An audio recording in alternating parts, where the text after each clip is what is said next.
L'estrade avait été assemblée à la hâte directement près de l'embarcadère, avec des planches de couleurs et de destins différents. 4 fillettes s'y tenaient. L'aînée d'entre elles, Erwen, avait 15 hivers. Elle était petite et brune, avec un visage qui n'avait pas encore eu le temps de devenir celui d'une femme, mais avait déjà cessé d'être celui d'une enfant, quelque part entre les deux, dans cet intervalle qui est rarement facile. Elle gardait la tête haute, non pas parce qu'elle voulait paraître fière, non pas parce que sa mère le lui avait enseigné. Simplement, la baisser aurait été reconnaître ce qu'elle n'était pas encore prête à reconnaître. À côté d'elle se tenait Skaldrun, 12 ans, aux yeux gris dans lesquels se lisait ce matin-là ce que les adultes appellent habituellement la compréhension. Elle comprenait suffisamment pour avoir vraiment peur. Pas comme un enfant a peur du noir, mais comme ont peur ceux qui savent déjà imaginer les conséquences. Rena, 8 ans, se serrait tout contre Erwen et ne regardait pas la foule. Elle ne regardait que sa sœur aînée, cherchant sur son visage la réponse à une question qu'elle ne savait pas encore formuler. Et la petite Veya, qui venait d'avoir 6 ans, s'agrippait à la jupe d'Erwen des 2 mains et ne pleurait pas. Non pas parce qu'elle était courageuse, elle avait simplement cessé de comprendre à quoi bon. Il y a 3 mois, les fillettes avaient une vie. Elles avaient une maison, un père, une mère qui faisait cuire le pain le matin et fredonnait quelque chose sans se rendre compte qu'elle chantait. Puis la fièvre était venue, une de ces mauvaises fièvres qui ne choisissent pas et ne préviennent pas. Elle avait pris leurs 2 parents en une semaine. Une seule, 7 jours.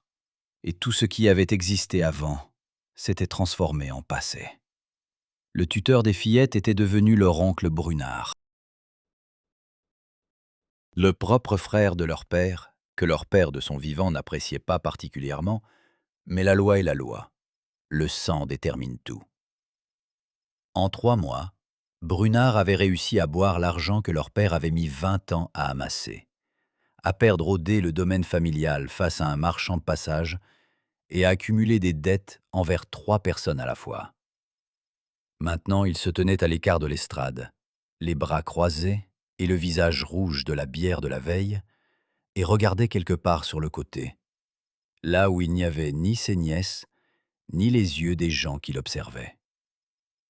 Le marchand de Thrall, nommé Olvar, était un homme gros aux petits yeux vifs et à la voix habituée à annoncer les prix. Il s'avança devant l'estrade, examina l'assemblée et annonça le lot. 4 fillettes, en bonne santé, instruites, bien élevées, aptes au travail domestique. Prix de départ, 20 marques d'argent pour les 4 ensemble, sans séparation. Il prononça ce dernier mot avec insistance, car c'était la condition du vendeur. Et cette condition était importante. La foule près de l'estrade piétinait. Certains regardaient avec un intérêt manifeste. D'autres détournaient ostensiblement les yeux, non par compassion, simplement ils ne voulaient pas faire partie de cela. Dans l'air flottait cette tension particulière qui survient quand se produit quelque chose de formellement légal, mais de désagréable au goût.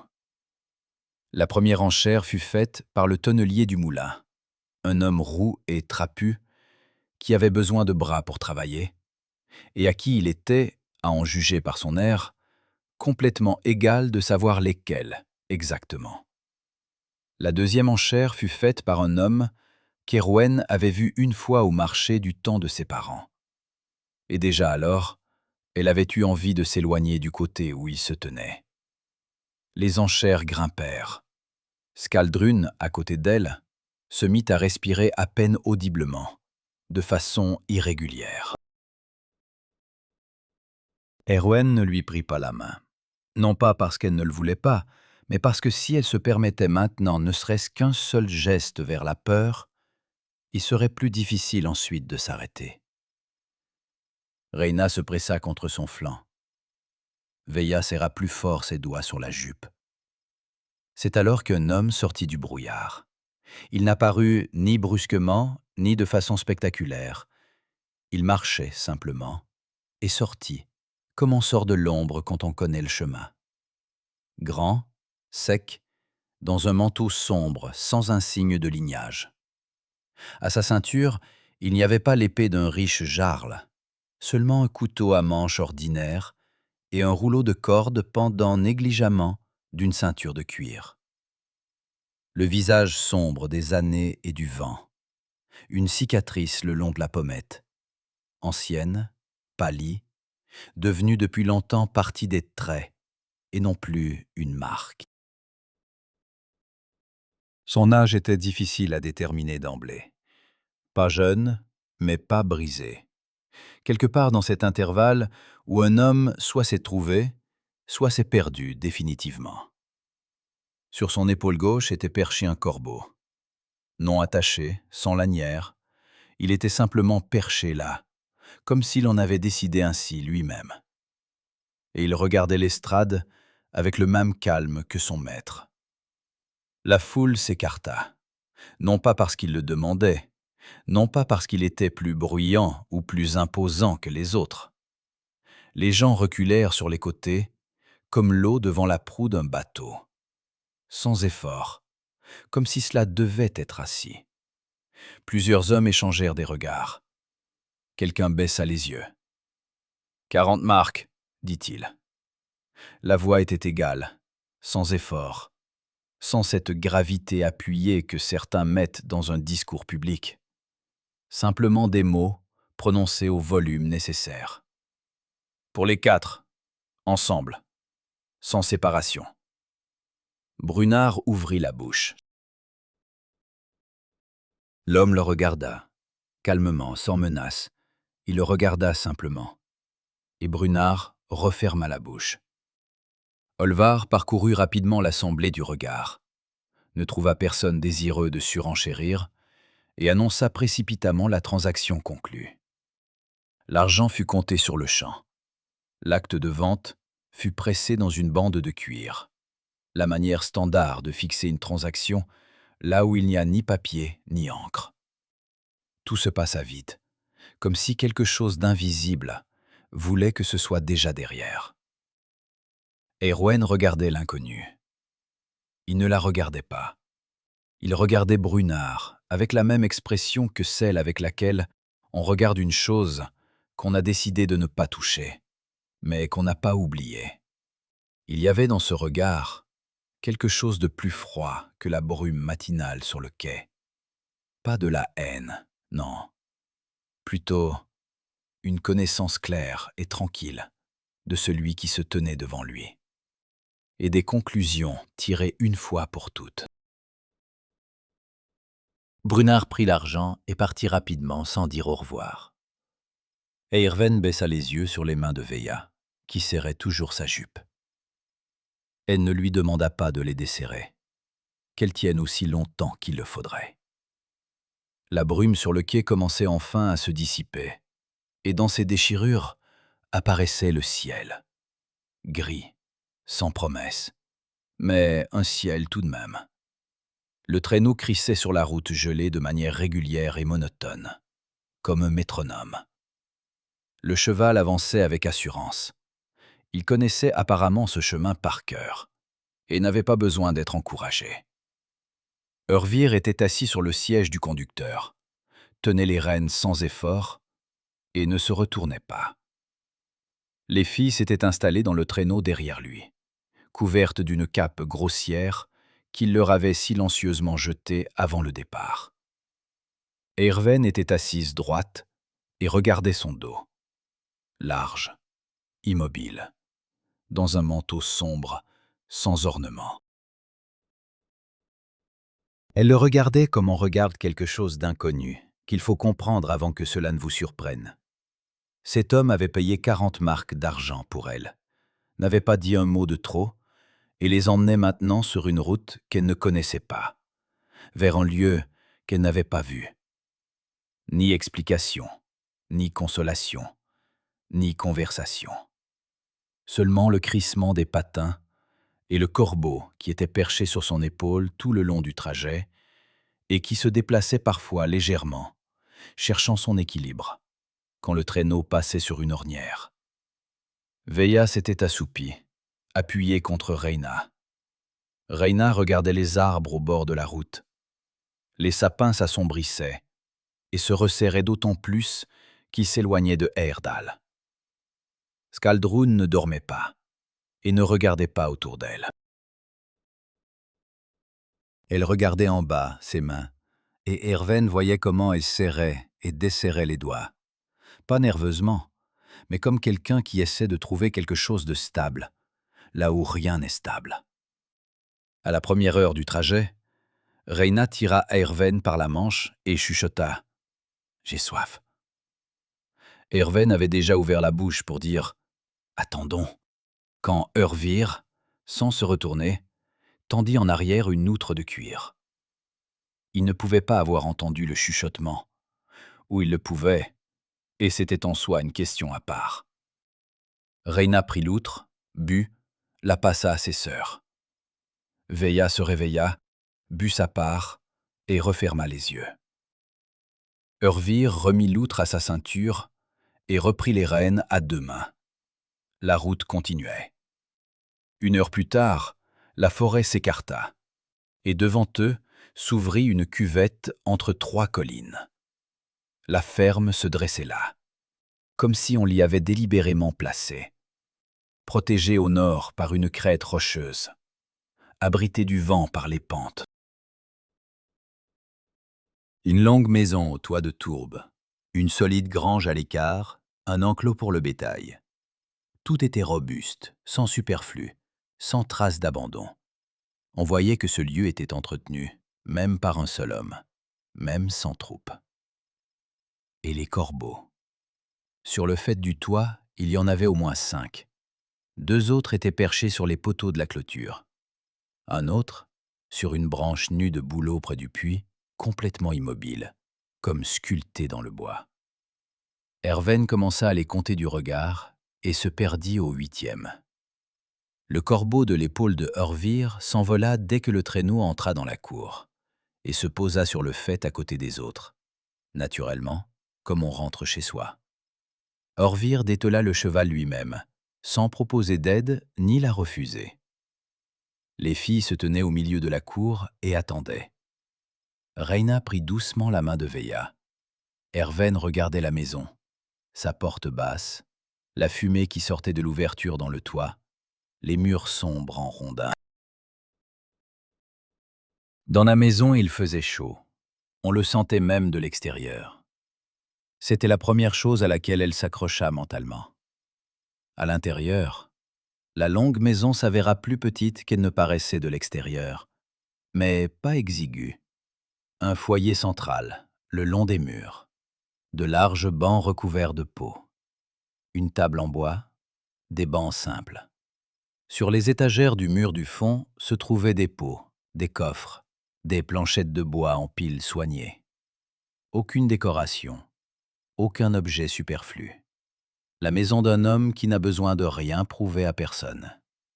Urvir posa sur la table du pain, un morceau de viande salée et des coupes en bois avec une décoction chaude. Sans explication, sans cérémonie. Les filles mangèrent en silence.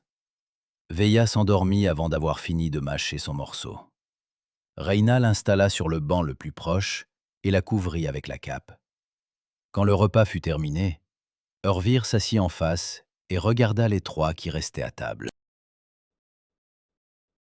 Il les regarda sans hâte, comme on regarde quelque chose qu'il faut évaluer honnêtement. « Voici comment la vie sera organisée ici, » dit-il. « Vous travaillez, pas parce que je le veux, mais parce que la ferme ne vit que quand on y travaille. Chaque soir, vous apprenez les runes et le calcul. Ce n'est pas négociable. Ne sortez pas de l'enclos sans ma permission. La forêt ici ne pardonne pas l'ignorance. Et je ne dis pas cela pour vous effrayer. Restez ensemble. Et ne fuyez pas. » Skaldrun leva les yeux. « Ne fuyez pas, non pas parce que je vous rattraperai, continua-t-il calmement, mais parce que l'hiver dans le nord tue plus vite que n'importe quel maître. Ce n'est pas une menace. c'est la vérité. Il se tut, regarda Skaldrun, puis Reyna, puis Erven. Je m'appelle Eurvir. Maintenant, vous le savez. Skaldrun et Reyna allèrent vers les bancs. Erven ne partit pas. Elle resta assise et le regarda. Pas avec défi, sans chercher à démontrer du courage. Elle voulait savoir une chose, et elle ne voyait aucun sens à différer cette question. Pourquoi nous avez-vous acheté? Eurvir ne répondit pas tout de suite. Il regarda le feu dans le foyer, là où l'on regarde quand on cherche des mots qui ne seraient ni plus ni moins que la vérité. Il y a 3 ans, j'ai regardé ma famille mourir, dit-il finalement, et je n'ai rien pu faire. Aujourd'hui, je pouvais faire quelque chose. Alors je l'ai fait. Ce n'est pas de la bonté. C'était ce qui était possible. Irven écouta. Elle hocha la tête, non pas en signe d'accord, mais pour montrer qu'elle avait compris. Elle se leva de table et rejoignit ses sœurs. Eurvir resta seul près du feu. La matinée commença par le travail. Eurvir montra à chacune ce qu'elle aurait à faire, brièvement, sans mots superflus, comme on montre à celles qui sont capables de retenir du premier coup. Skaldrun aux chèvres,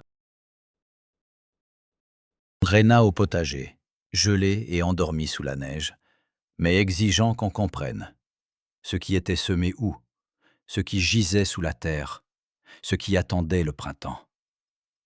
Veilla hérita des poules et trouva aussitôt la rousse qui lui piqua immédiatement le doigt et qu'elle ne lâcha néanmoins pas. Eurvir, la garda pour la fin. Il sortit de l'étagère plusieurs planchettes de bois couvertes de signes runiques et les posa devant elle sur la table. « Voici les comptes du domaine, dit-il. Les registres des 2 dernières années. Le bétail, les réserves, les transactions commerciales. Tu vas apprendre à les lire, puis à les tenir. » Erven regarda les planchettes. Les signes lui étaient partiellement familiers. Son père lui avait enseigné les runes, mais pas de façon systématique, plutôt en passant, entre d'autres occupations. Ici, c'était autre chose. Pas simplement de l'écriture, mais un langage comptable, où chaque signe portait un sens concret. « C'est plus compliqué que je ne pensais, dit-elle. »« Oui, acquiesça Eurvir. » Il n'ajouta rien, ni réconfort, ni encouragement. Il s'assit à côté d'elle et commença à expliquer le premier signe. Les premiers soirs, Erven resta penché sur les planchettes plus longtemps que nécessaire, non par application, mais par cet entêtement particulier qui s'éveille quand quelque chose ne vient pas du premier coup. Eurvir ne la pressait pas. Il apparaissait, vérifiait, parfois corrigeait silencieusement une erreur, passait le doigt sur le signe erroné et montrait le bon. Un jour, elle fit correctement ce qu'elle avait fait incorrectement la veille, et il prit la planchette suivante, avec des signes plus complexes, et la posa devant elle sans commentaire. Elle comprit correctement. La nuit, le hameau vivait sa vie silencieuse. Le feu crépitait dans l'âtre. Le corbeau donnait parfois de la voix dehors, une fois, brièvement, comme s'il notait quelque chose pour lui-même. Une nuit, Erven se réveilla au son d'une voix dans la cour. La voix était basse et égale, presque monotone. Ni chant, ni prière, quelque chose entre les deux. Elle se leva, s'approcha de la porte et jeta prudemment un coup d'œil par la fente. Ervir se tenait au milieu de la cour, sous le ciel ouvert. 2 corbeaux étaient perchés sur ses épaules. Il parlait, doucement, sans hâte, comme on parle à celui qui sait écouter et n'exige pas qu'on élève la voix. Les mots étaient indistincts. Les étoiles au-dessus de lui étaient brillantes et froides. Erven retourna à son banc. Elle resta allongée, les yeux fixés sur l'obscurité du plafond. Elle ne pensait ni au corbeau, ni aux vœux. Elle pensait à ce qu'il avait dit le premier soir. Il y a 3 ans, je ne pouvais rien faire. Et à ceci, qu'un homme qui prononce de telles paroles ne les prononce pas pour la beauté du geste. Ce n'était ni une justification, ni une explication. C'était la trace de quelque chose qui était passé depuis longtemps, mais qui n'avait pas cicatrisé. Au matin, elle ne l'interrogea pas sur ce qu'elle avait vu. Il n'expliqua rien. Tous deux comprenaient que certaines choses ne requièrent pas de conversation, tant que la personne elle-même n'a pas décidé qu'elle était prête à parler. Les jours passaient. Le hameau attirait les fillettes dans son rythme progressivement, comme l'eau attire dans le courant.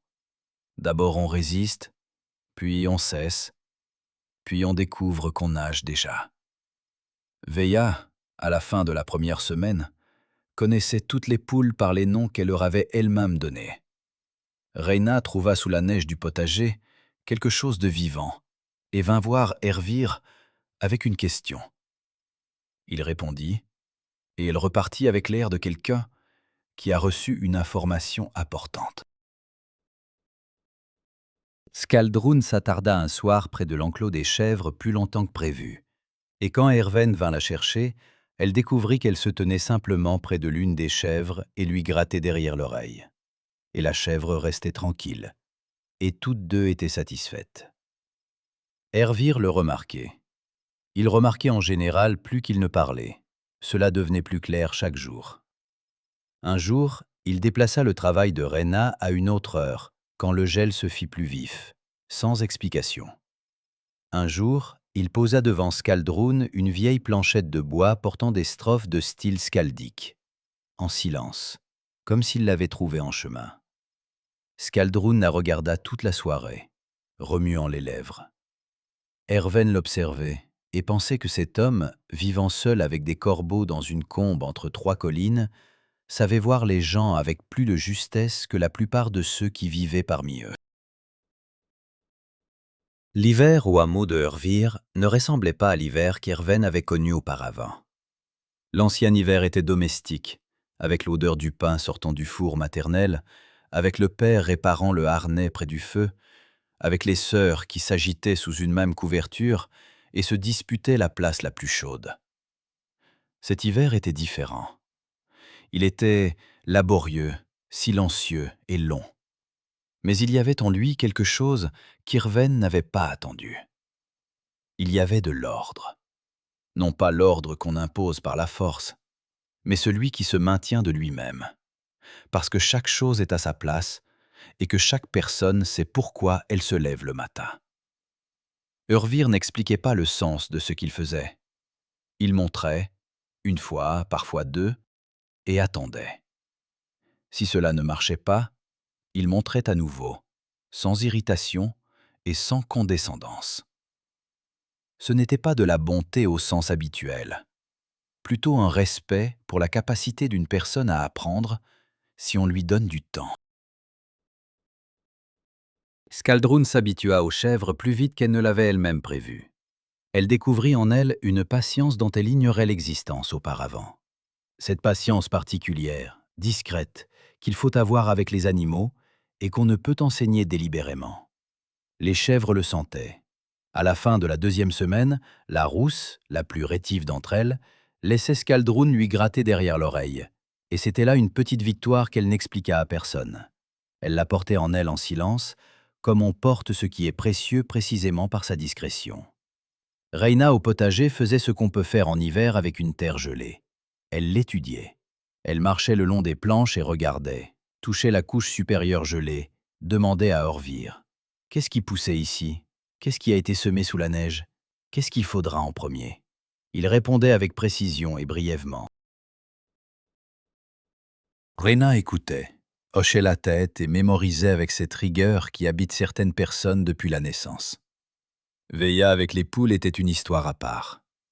Elle donna un nom à chacune dès la fin du premier jour, connaissait leur caractère à la fin de la première semaine, et dès la 2e, entra dans une opposition prolongée avec la rousse qui picorait. Veilla ne céda pas. Elle venait chaque matin, tenait dans son poing une poignée de grains et attendait que celle-ci se décide à prendre dans sa main. Le 7e jour, la rousse prit. Eurvir vit cela depuis la grange, ne dit rien et s'en alla vaquer à ses affaires. Le soir, Eurvir sortait les planchettes. Il installait tous les 4 près de l'âtre et commençait, sans solennité, sans préambule. Il prenait simplement la première planchette et la posait devant celle dont c'était le tour. Veilla s'endormait avant tout le monde, parfois directement sur le banc, et il rangeait sa planchette de côté et continuait avec les autres. Brenna confondait 2 signes semblables, encore et encore, de soir en soir. Il les lui montrait encore et encore, sans un seul mot d'impatience. Et à la fin de la 3e semaine, elle finit par les distinguer dans sa tête une fois pour toutes. Avec Skaldrun, il travaillait les strophes skaldiques, celles qu'elle avait trouvées dans son coffre et commençait à apprendre seule, en cachette, puis ouvertement. Il écoutait comment elle lisait à voix haute, et un jour il dit, sans prévenir, sans la regarder, « Tu entends le rythme ?» Tout le monde ne l'entend pas. Skaldrun resta figé, la planchette dans les mains. Un compliment de Eurvir sonnait autrement que venant d'autres gens. Peut-être parce qu'il ne le prononçait jamais en vain. Avec Eärwen, il travaillait séparément de ses sœurs. Le calcul domestique était plus complexe que ce qu'il donnait aux autres. Elle s'asseyait à côté de lui à la table et il expliquait les signes de comptabilité. Ceux qui désignaient le nombre de têtes de bétail, le poids du grain, les sommes des transactions commerciales, les dettes et les paiements. Eärwen comprenait vite, non pas parce que cela venait facilement, mais parce qu'elle ne se permettait pas d'aller dormir avant de comprendre. Eurvir le voyait. Il ne le disait pas à voix haute, mais il le voyait. Un soir, elle travaillait sur les registres de façon autonome, sans lui, et commit une erreur dans le calcul des réserves de grains. Elle la trouva elle-même, avant qu'il n'ait eu le temps de vérifier, la corrigea et rendit la planchette. Il la prit, la parcourut, et ne trouva rien à redire. « Tu as l'esprit juste, dit-il. Tu penses avant de parler. » C'était dit aussi posément qu'il disait tout le reste. Eärwen ne répondit rien. Mais elle retint cette phrase, non pas parce qu'elle cherchait l'approbation, mais parce qu'il y avait quelque chose de précis en elle. Il n'avait pas dit « tu es intelligente » ou « tu fais de bons efforts ». Il avait dit exactement ce qu'il avait remarqué. Et c'était tout autre chose. Les corbeaux demeuraient une énigme à laquelle elle revenait mentalement encore et encore. Ils étaient nombreux, bien plus qu'il n'y en a d'ordinaire dans une ferme. Ils étaient partout, sur le faîte, sur la clôture, sur le bouleau près du puits. Ils ne faisaient pas de bruit, ne se battaient pas entre eux, ne chassaient pas les petits oiseaux. Ils regardaient seulement. L'un d'eux, plus grand que les autres, accueillait Eärwen chaque matin sur le perron. Il était perché sur la traverse de l'auvent et la regardait d'un œil immobile, comme seuls savent regarder les oiseaux très vieux et les gens très calmes. Elle s'habitua à lui plus tôt qu'elle ne s'y attendait. Ce fut une nuit au milieu de l'hiver, quand elle se réveilla à cause d'une voix dehors. Ses sœurs dormaient. Dans la maison, il faisait chaud. Le feu dans l'âtre se consumait jusqu'aux braises. Eärwen se leva, s'approcha de la porte et l'entr'ouvrit, juste assez pour voir la cour. Eurvir se tenait au milieu de la cour. Le ciel au-dessus de lui était pur, hivernal, avec de grosses étoiles qui, dans le nord, partant de gel, brillent avec une intensité particulière. Sur ses épaules étaient perchés 2 corbeaux. Ils parlaient, doucement, posément, sans pause, comme on parle à celui qui s'est écouté longtemps. Ils ne chantaient pas, ne lisaient pas à voix haute. Il parlait véritablement. On n'entendait pas les mots, seulement l'intonation, calme, presque pragmatique, comme s'il rendait compte de quelque chose d'important, devant quelqu'un qui interrogeait sans parole. Erwen regardait et pensait qu'elle voyait un homme qui conversait avec un dieu, ou avec la mémoire, ou avec l'un et l'autre à la fois, parce que parfois c'est la même chose. Elle referma la porte et retourna à son banc. Elle s'allongea et regarda longtemps dans l'obscurité, où le plafond se devinait, mais ne se voyait pas. Le lendemain matin, elle sortit pour le petit déjeuner, comme d'habitude.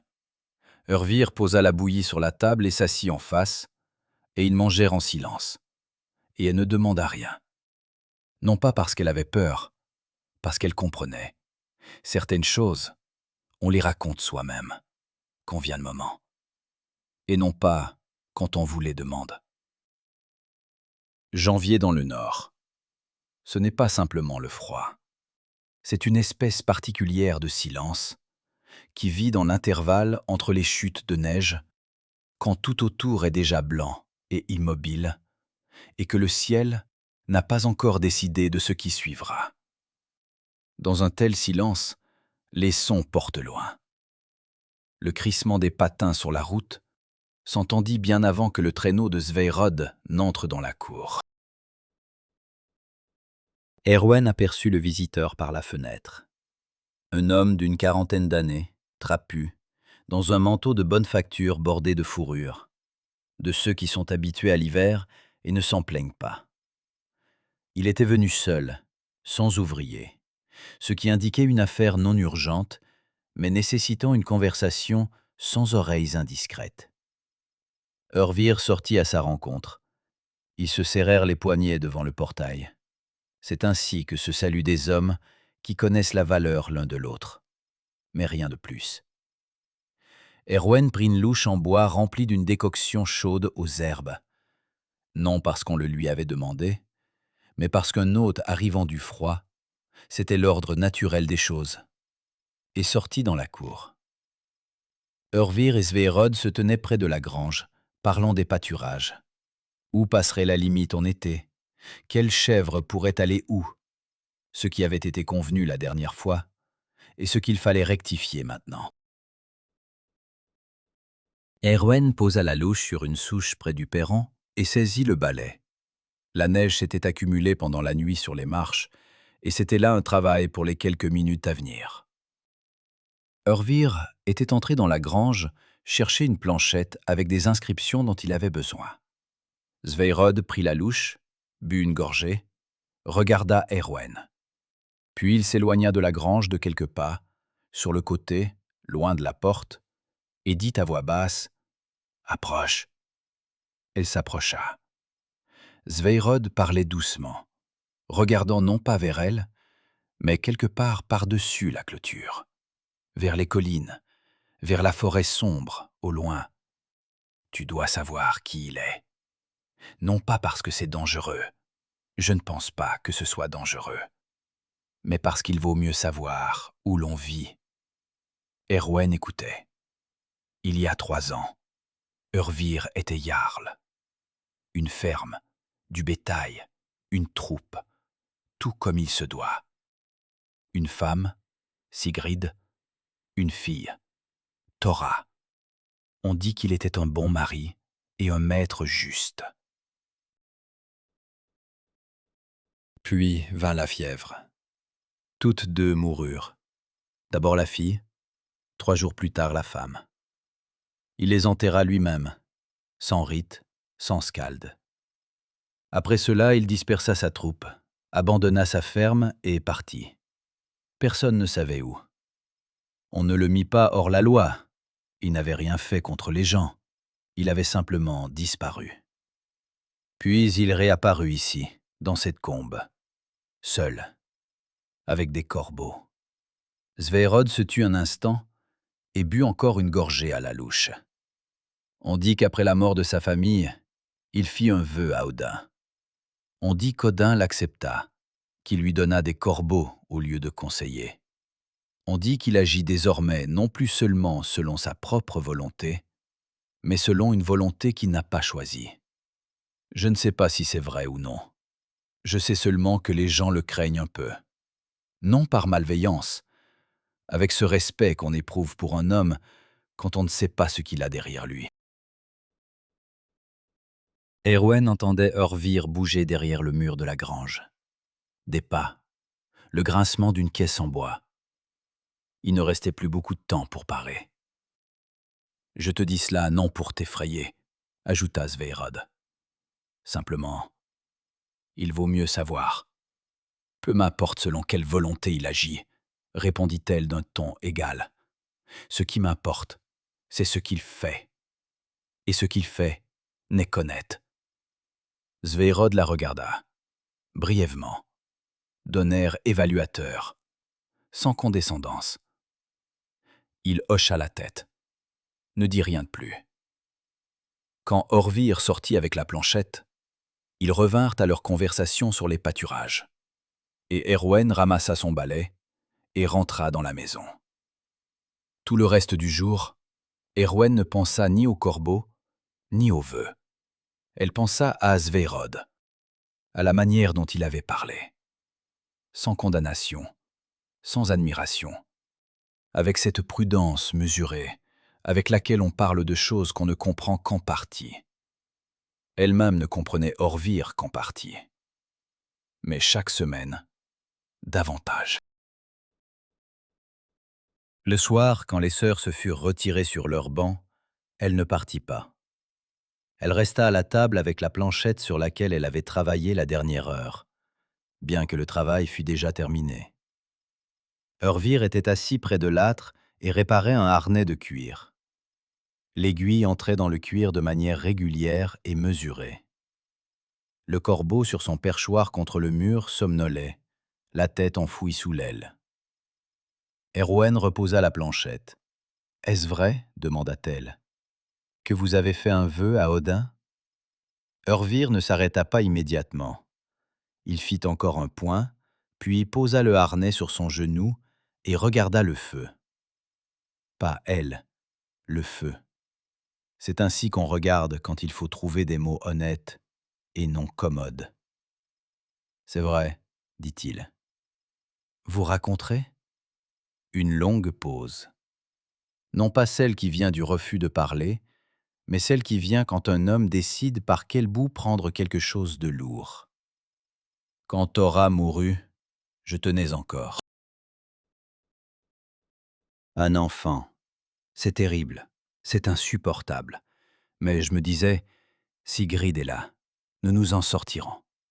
Quand Sigrid mourut, je ne sortis pas de la maison pendant 3 jours. Le 4e, je sortis, et ne compris pas pourquoi. La ferme est debout, le bétail est vivant, la troupe attend, tout est en place. Et rien de tout cela n'avait de sens. Non pas parce que je ne voulais pas vivre, mais parce que je ne comprenais pas pourquoi exactement. Il leva les yeux du feu, mais pas vers elle, quelque part sur le côté, dans l'obscurité derrière son épaule. Je n'ai pas fait ce vœu par piété.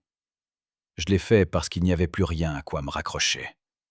J'ai dit à Odin, si tu prends tout à un homme, donne-lui au moins une tâche, quelque chose qu'il faut faire. Pas le bonheur, pas la paix. Une tâche, c'est tout ce que j'ai demandé. Et il l'a donné. Il a donné les corbeaux. Orvir hocha légèrement la tête, et dans ce mouvement il n'y avait pas de sourire, mais quelque chose d'autre, là et calme à la fois. Les corbeaux n'expliquent rien. Ils viennent simplement vers ce qui est important. J'ai appris à regarder là où ils regardent. C'est cela la tâche. Pas un but précis, pas un ordre. Simplement regarder là où il faut regarder. Et sur le quai à Herdal, il regardait là-bas. Il se tut. L'un d'eux s'est envolé le matin, dans cette direction. Je l'ai suivi. Il n'ajouta rien de plus. Il reprit le harnais et se remit à l'aiguille. Erwen restait assise à la table et le regardait, ses mains bougeant avec habitude et précision, le feu jetant des ombres sur son visage, le corbeau qui avait de nouveau sorti la tête de sous son aile et fixait l'espace avec un air de parfaite indifférence. « Vous avez dit le premier soir, prononça-t-elle lentement, que nous étions une tâche. Je l'ai dit. D'abord, une tâche. C'est ce que vous avez dit alors. D'abord. Urvir leva les yeux et le regarda, pas par-dessus son épaule, pas vers le feu. Elle le regarda, lui. Erwen ne détourna pas les yeux. Oui, dit-il, au début. Cela ne résonna ni comme un aveu, ni comme une promesse. Simplement comme une vérité prononcée à voix haute, sans ornement, sans explication, sans tentative de dissimuler ce qu'elle contenait. Erwen hocha la tête. Elle se leva, prit sa planchette et retourna vers sa couchette. Elle était allongée dans l'obscurité et pensait aux mots, au début, à tout ce qu'il pouvait contenir si on le prononçait sans hâte.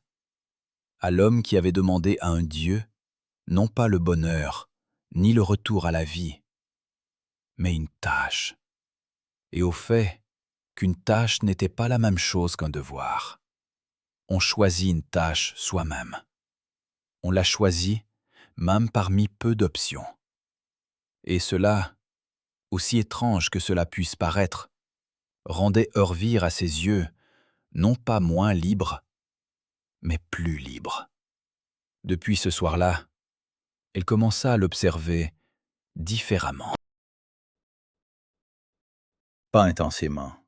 Elle n'était pas de celles qui fixent du regard, attendant qu'une personne se révèle sous leur œil. Elle se mit simplement à remarquer ce qui auparavant lui échappait.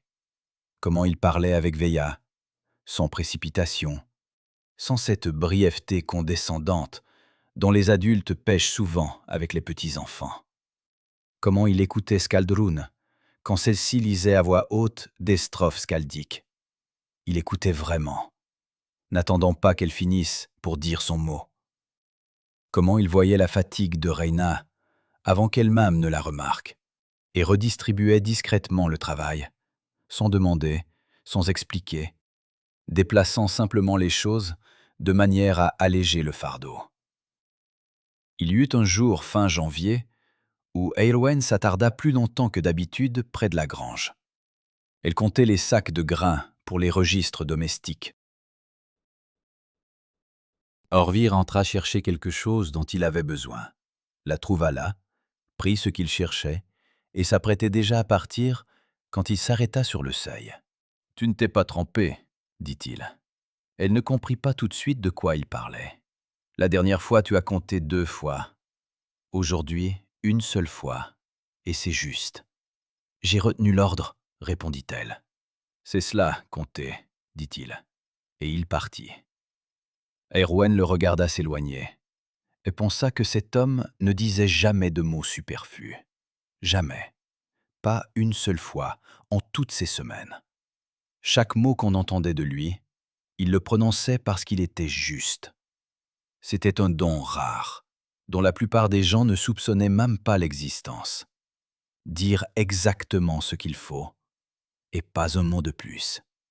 La nuit, il y eut à nouveau une tempête de neige. Le vent frappait les murs de la maison. Les portes de la cour grinçaient. Erwen était allongé et écoutait derrière ce vacarme la vie de la ferme. Le crépitement des braises dans l'âtre, la respiration régulière de Veya, Skaldrun, qui marmonnait quelque chose dans son sommeil à mi-mot, puis se taisait. Elle pensait qu'il y avait 3 mois, elle n'avait rien eu d'autre que 3 sœurs et son propre entêtement. Et maintenant, elle avait une maison où on lui apprenait à penser. Un homme qui était venu du brouillard, non pas parce qu'il le devait, mais parce qu'un corbeau avait tourné la tête dans la bonne direction. Et le mot « au début », qui vivait encore dans l'air de cette maison, sans se presser nulle part. La tempête se calma vers le matin. Rhéna fut la première à sortir dans la cour et apporta la nouvelle. La chèvre rousse avait mis bas 2 chevreaux avant terme. La ferme se réveilla immédiatement. Veilla courut vers l'enclos, s'empêtrant dans les pans de sa cape. Skaldrun était déjà là. Urvir examinait les chevreaux avec l'air d'un homme qui sait ce qu'il fait, et le fait. Eärwen se tenait près de la porte de l'enclos et regardait tout cela. 4 paires de mains autour de 2 petites créatures. Urvir qui expliquait quelque chose à Skaldrun d'une voix basse et calme. Veilla qui avait déjà trouvé des noms aux chevreaux et les annonçait à chacun tour à tour. Elle regardait et pensait « Voilà à quoi ressemble ce qui autrefois s'appelait un foyer. Pas un bâtiment, ni un lieu sur une carte. Des gens autour d'un même feu, autour d'un même souci, vivant et vivant ensemble. » La nouvelle arriva avec un messager début février, quand l'hiver eut franchi son milieu et devint un peu moins impitoyable. Pas plus chaud, non, mais comme un peu plus las. Le messager était un jeune homme d'une ferme voisine, arrivé à cheval, qu'il avait poussé plus fort qu'il n'était nécessaire pour une affaire ordinaire, et déjà dans la cour, en descendant de selle, il dit brièvement « Brunard était au Thing ». Urvir écouta, hocha la tête, paya pour la peine et le renvoya. Au dîner, il raconta aux filles sans préambule. Il posa les mains sur la table, regarda d'abord Eärwen, puis les autres, et dit d'une voix égale. Leur oncle contestait la vente. Il s'était présenté au Thing local et avait déclaré que la transaction avait été conclue contre sa volonté, qu'il n'avait pas compris les conditions, que le droit de sang sur ses nièces ne pouvait être transmis avec la dette. Skaldrun pâlit à tel point que les taches de rousseur sur son nez semblèrent étrangères. Rhéna reposa lentement sa cuillère dans son bol. Veilla promenait son regard de Urvir à Eärwen et inversement. Elle ne comprenait pas encore tout, mais savait lire les visages des gens qu'elle aimait, et les visages lui en disaient assez en ce moment. Urvir regardait la table. Dans son visage, il n'y avait pas de désarroi. Il y avait cette concentration froide qu'Eärwen n'avait vue chez lui qu'une seule fois auparavant, sur le quai à Heyerdahl, quand il regardait Brunard. Pas de la fureur, quelque chose de plus précis et de plus dur. Un homme qui avait pris une décision avant même d'avoir fini de la penser jusqu'au bout. « L'audience est fixée dans 3 semaines, dit-il. Nous irons au Thing. Vous raconterez toute la vérité. Comment c'était de vivre avec votre oncle et comment c'est de vivre ici. Pas ce qui est avantageux, pas ce qui sonne bien. La vérité. Si elle ne suffit pas, nous trouverons autre chose. Mais nous commencerons par la vérité. » Personne ne répondit rien. Puis Veilla demanda doucement. « Est-ce qu'on va nous reprendre ?» Urvir la regarda. Il ne répondit pas tout de suite. Non pas parce qu'il ne savait pas, mais parce qu'il voulait répondre honnêtement, et non commodément. « Je ne sais pas, dit-il. Cela, c'est le Thing qui en décidera. Mais ce qui dépend de nous, nous le ferons. » Les 3 semaines avant l'audience s'étirèrent comme la dernière glace avant la débâcle. Lentement, péniblement, comme si le temps lui-même résistait à avancer. Le hameau vivait à son rythme habituel, et c'était à la fois une bonne chose et une épreuve. Les chèvres réclamaient des soins, les comptes devaient être tenus, les runes apprises. La vie ne s'interrompait pas pour la peur, et cela les obligeait à tenir bon. Seules les nuits étaient différentes. Eärwen ne dormait guère. Elle restait allongée à écouter respirer ses sœurs, et elle pensait. Elle pensait à Brunard, à sa voix ce jour-là sur le quai, comment il se tenait à l'écart, sans les regarder. À ce que le sang, que la loi place au-dessus de tout, peut-être la chose la plus vide au monde, s'il n'y a derrière lui aucun acte véritable. Elle pensait à Orvir, à ce qu'il ne leur avait rien promis de trop. Il n'avait pas dit « tout ira bien ». Il avait dit « ce qui dépend de nous, nous le ferons ».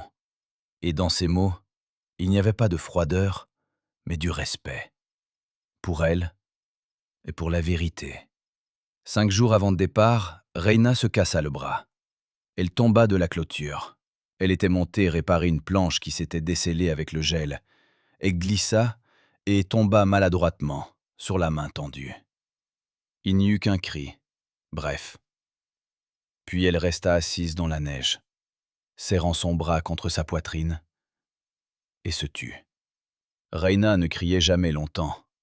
Elle savait endurer avec cette obstination têtue qui, chez certaines personnes, tient lieu de plate.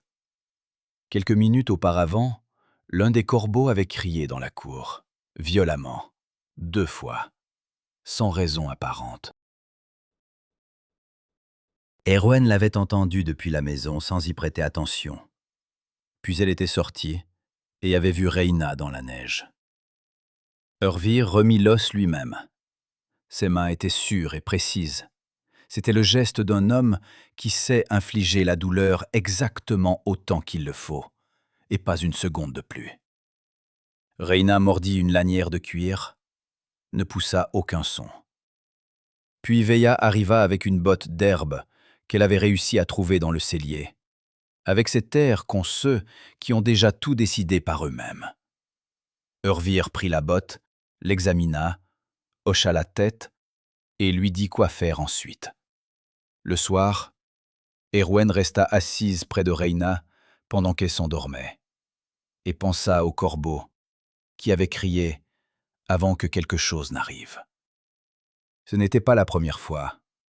1 mois plus tôt, quand le messager de Tirmod était venu avec quelques nouvelles, l'un des corbeaux était déjà perché sur le portail alors que le cheval n'apparaissait qu'au loin sur la route. Elle collectait ces moments dans sa mémoire, comme on ramasse d'étranges cailloux sur la grève, sans savoir pourquoi, mais sans oser les jeter. La nuit précédant le départ pour le Tignes, elle ne dormit pas du tout. Elle entendit Skaldrun pleurer, doucement, dans l'oreiller, avec ce son particulier et retenu de ceux qui ne veulent pas être entendus, mais ne peuvent s'arrêter. Elle entendit Reina se retourner. Son bras la faisait encore souffrir, et le sommeil ne venait que par à-coups. Veya geignait dans son sommeil sans se réveiller. Erwen se leva. Elle alluma une torche aux braises du foyer et la posa sur la table. Ses sœurs furent attirées par la lumière. D'abord Skaldrun, s'essuyant le visage avec sa manche, puis Reina, s'asseyant avec précaution. Veya se réveilla la dernière, vint sans encore comprendre pourquoi, et s'installa près d'Erwen, épaule contre épaule. « Et si on nous renvoie ?» dit enfin Skaldrun. Elle ne posa pas la question. Elle prononça ces mots comme on prononce ce qu'on garde depuis longtemps en bouche, sans pouvoir l'avaler. « Alors nous tiendrons bon, » répondit Erwen. « Nous avons survécu à la mort de notre père et de notre mère en 1 semaine. Nous avons survécu à Brunnar. Nous survivrons à tout le reste. »« Je ne veux pas survivre, » dit Skaldrun. Et dans sa voix, il n'y avait pas l'entêtement capricieux d'une enfant. Il y avait quelque chose de plus adulte et de plus tranchant. « Je veux rester ici. Je veux continuer à apprendre. Je veux que ce soit ma maison, pas un endroit où nous attendons. » Reina se taisait. Veya se serra plus fort contre Erwen. « Moi aussi je veux rester, » dit Erwen. « Mais je ne peux pas te promettre que ce sera le cas. Personne ne le peut. Je ne peux promettre qu'une chose. Demain, nous dirons la vérité. Toute la vérité, sans fioriture. Et elle sera nôtre. » On frappa à la porte. 3 coups, pas forts, mais distincts. Erwen se leva et ouvrit. Orvir se tenait dans l'embrasure. Entièrement vêtu, Manteau, ceinture, bottes. Sur son épaule gauche était perché un corbeau. Sur la droite, le second. Dans la maison close et chaude, à la lueur de la torche, les deux grands oiseaux sur les épaules d'un homme avaient un aspect différent que dans la cour à ciel ouvert, plus oppressant, étrange, et en même temps, comme s'il ne pouvait en être autrement. « Je ne pouvais pas dormir, » dit-il. Sans explication, sans préambule. Les filles le regardèrent. Il franchit le seuil, se tint près de la table et les observa toutes. Skaldrun aux yeux rouges, Reyna aux bras bandés, Veya qui bâillait, mais ne partait pas.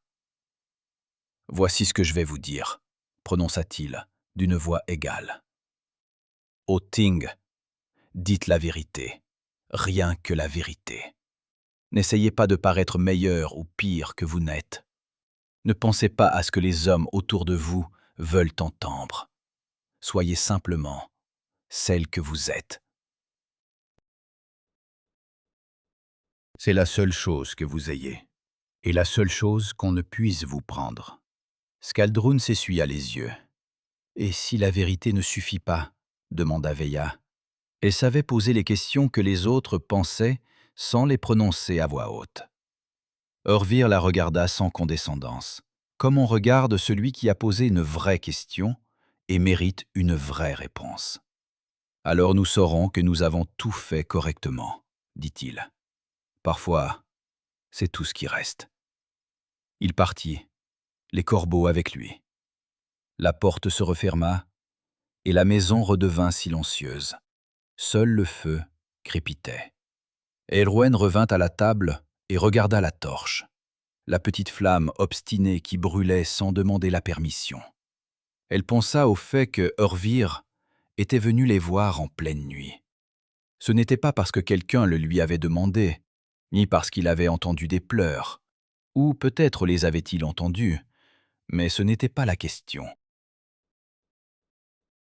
Il était venu parce qu'il ne pouvait pas dormir, tout comme eux ne le pouvaient pas. Parce que demain était un jour important pour lui aussi. Et cela, le fait qu'il ne dormait pas et qu'il était venu, et qu'il se tenait dans l'embrasure de la porte avec deux corbeaux sur les épaules, et leur disait ce que ne disent pas les maîtres à leurs esclaves, mais les hommes à ceux dont ils ont choisi d'assumer la responsabilité. C'était plus important que n'importe quel mot sur un serment ou une tâche. Les sœurs se couchèrent. Eärwen éteignit la chandelle de résine et resta longtemps assise dans l'obscurité. Écoutant la respiration de Skaldrun s'apaiser, Reyna se calmait. Derrière le mur, le vent remuait. Pas fort, presque doux, comme si l'hiver leur accordait un répit pour une nuit. Au matin, ils partirent avant l'aube. La route vers le Ting était la même ornière gelée qui, 3 mois plus tôt, avait emmené leur traîneau dans l'autre sens, loin de Herdal, vers l'inconnu. Maintenant, ils retournaient vers ce qu'ils connaissaient, et cela exigeait un autre genre de courage. Non pas celui qu'il faut face à l'inconnu, mais celui qu'il faut face au connu, dont on était déjà tombé douloureusement une fois. Orvir était assis sur le siège du conducteur. Cette fois, Veya ne vint pas s'installer près de lui à l'avant. Elle resta avec les sœurs, tenant la main valide de Reyna. Eärwen regardait la route. La forêt sur les côtés était toujours la même. Des sapins dans la neige, des bouleaux sans feuilles, un ciel blanchâtre et bas. Mais la regarder maintenant était différent. Il y a 3 mois, c'était une forêt étrangère. Maintenant, elle savait où vivait le renard que Veya nourrissait depuis la clôture. Elle savait où se trouvait le ruisseau sous la neige, au léger craquement qu'on entend si on prête attention. Elle savait qu'après la 3e colline, la route tournait et découvrait un champ, et qu'à ce tournant soufflait toujours un vent latéral qui n'existait nulle part ailleurs. Elle connaissait cette forêt. C'était aussi quelque chose qui n'avait pas de nom, mais qui existait, et que Brunard ne pourrait pas lui prendre, même si le Ting décidait autrement. Le champ près de la vieille pierre unique avait connu beaucoup de Ting. La pierre se dressait là depuis plus longtemps que ne s'en souvenaient les hommes, grise, couverte de mousse du côté nord, avec des signes gravés que le temps avait rendus doux et arrondis, comme des galets dans une rivière. Autour d'elle s'étaient rassemblés les grands-pères des hommes d'aujourd'hui, et leurs grands-pères, avant eux. Ici, on partageait les terres, on réglait les disputes sur le bétail, on prononçait des sentences. La pierre se souvenait de tout cela, en silence, sans opinion. Aujourd'hui, une quarantaine de personnes se tenaient autour d'elle. Des hommes des fermes voisines, quelques-uns venus de loin, certains pour affaires, d'autres par curiosité, et d'autres simplement parce qu'un ting en février était une rareté, et que la rareté attire toujours les gens. Le ciel était bas et blanc, sans la moindre éclaircie. La neige sous les pieds était tassée jusqu'à former de la glace grise. Le vent du nord, pas fort mais tenace, du genre qui se glisse sous le manteau et y reste. Tirmod, le récitant de la loi, se tenait près de la pierre. Il avait plus de 60 ans, cheveux blancs rassemblés sur la nuque, visage sillonné de rides au point de ressembler à la carte d'une contrée austère. Il connaissait par cœur les lois de 3 générations et les portait dans sa tête avec soin, comme on porte la confiance d'autrui, comprenant qu'elle ne vous appartient pas et précisément pour cette raison ne la laissant jamais tomber. La loi pour lui n'était ni un instrument, ni une arme. Elle était l'ordre qui maintenait les gens ensemble. Non pas parce qu'ils s'aimaient, mais parce que sans ordre, ils se disperseraient et s'entre-déchireraient, comme des loups affamés. Orvir arrêta le traîneau au bord du champ et aida les filles à descendre. Rena, avec son bras bandé, se débrouilla seule. Elle refusa l'aide d'un bref mouvement de tête, et il n'insista pas. Ils s'avancèrent ensemble vers le cercle des gens rassemblés. Orvir légèrement en avant, les 4 sœurs derrière lui. Les gens se retournaient. On regardait Orvir avec cette prudence reconnaissante qu'ont les gens quand ils voient quelqu'un dont ils ont plus entendu parler qu'ils ne le connaissent personnellement. Les filles, de façon diverse.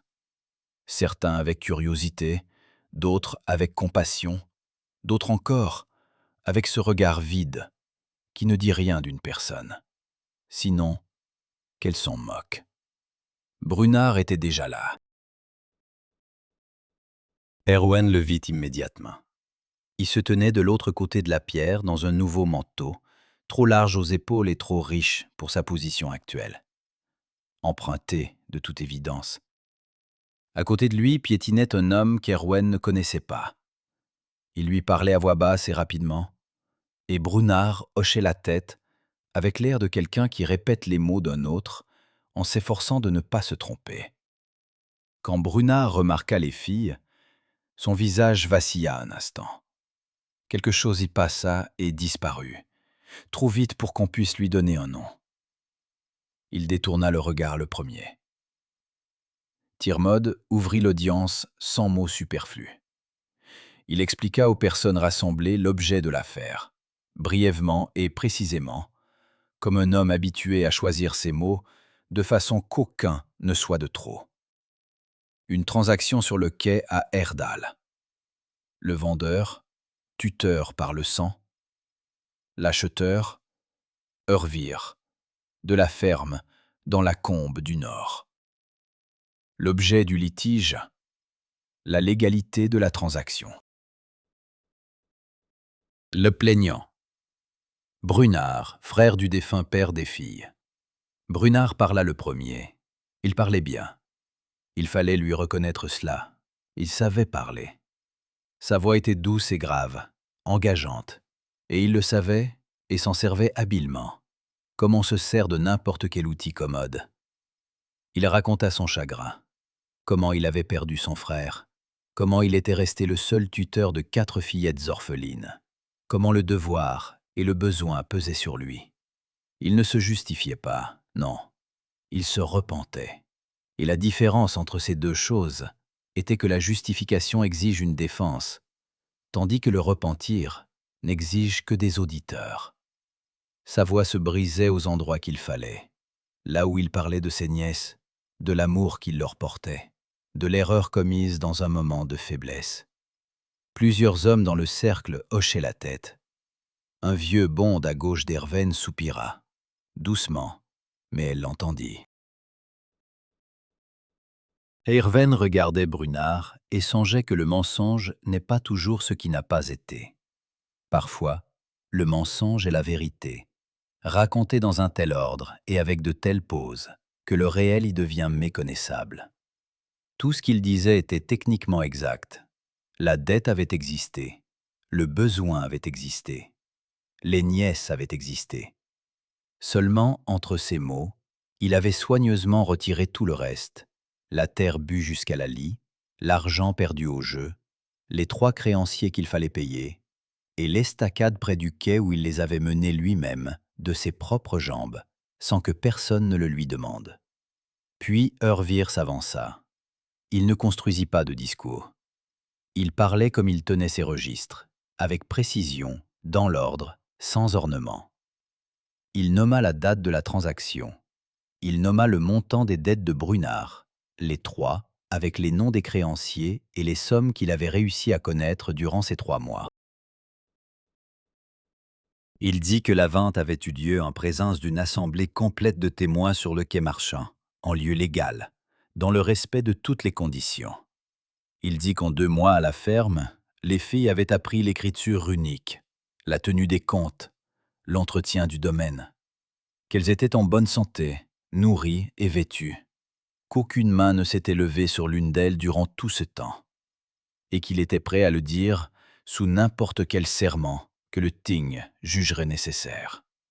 Il parla peu de temps. Quand il eut fini, il recula et se tut.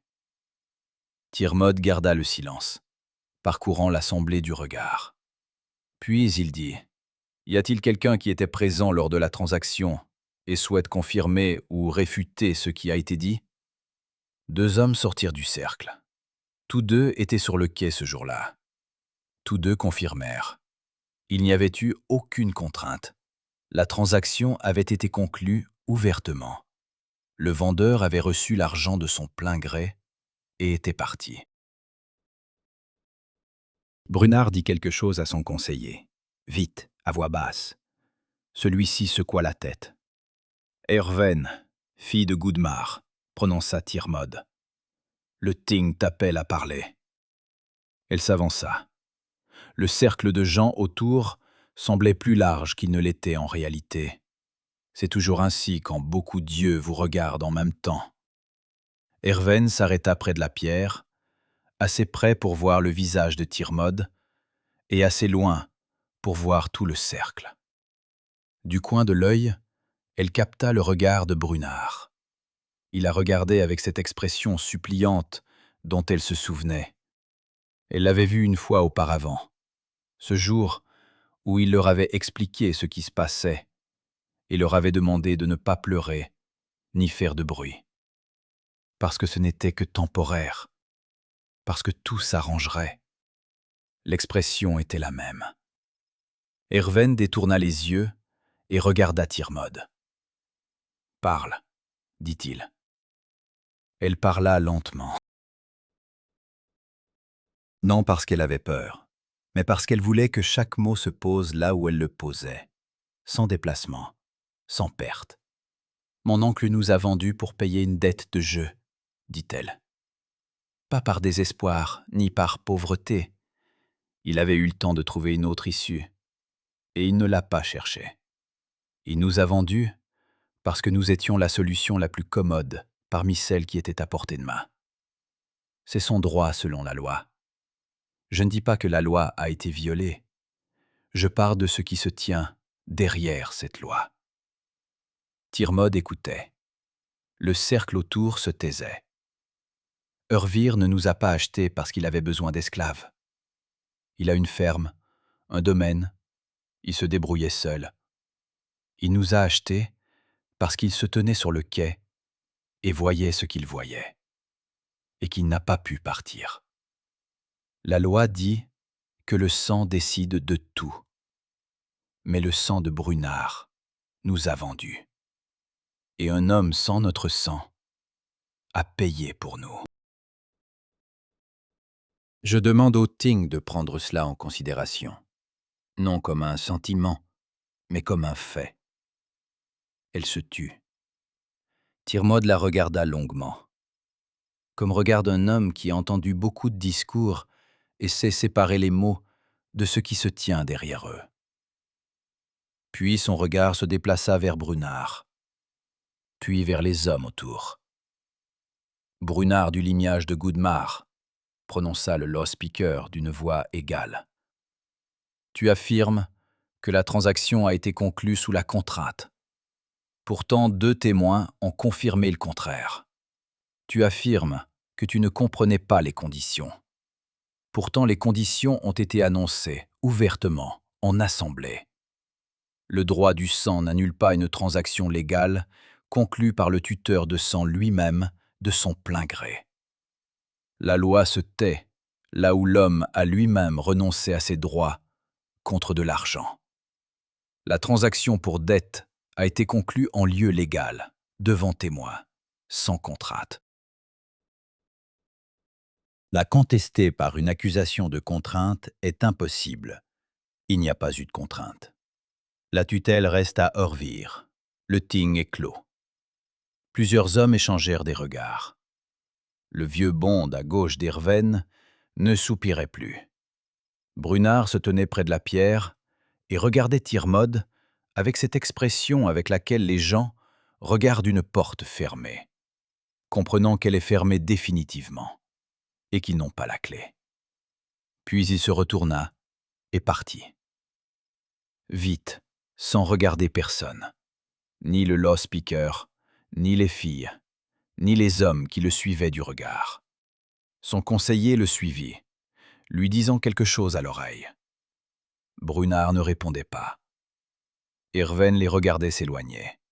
Elle attendait de ce moment quelque chose de différent, une sorte de soulagement, aigu et pur. À la place, en elle vivait la fatigue. Et dessous, quelque chose de silencieux, et qui ressemblait à de la pitié.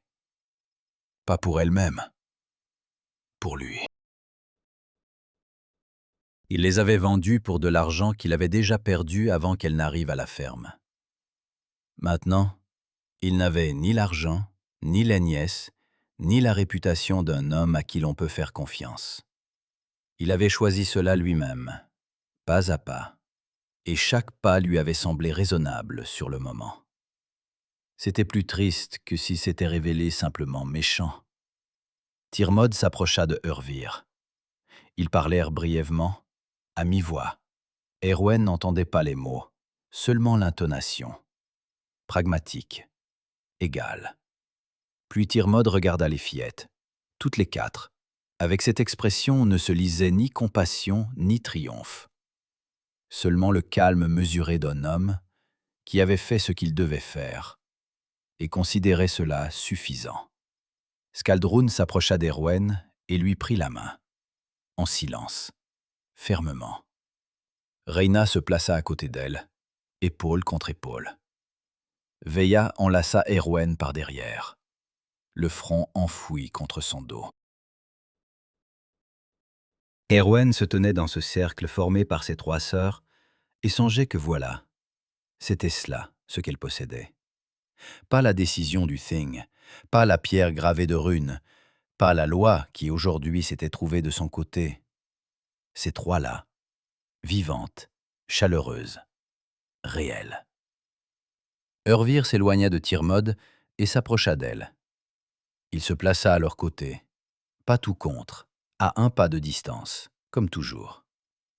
Il regardait le champ, les hommes qui se dispersaient, le ciel bas de février. « À la maison, dit-il.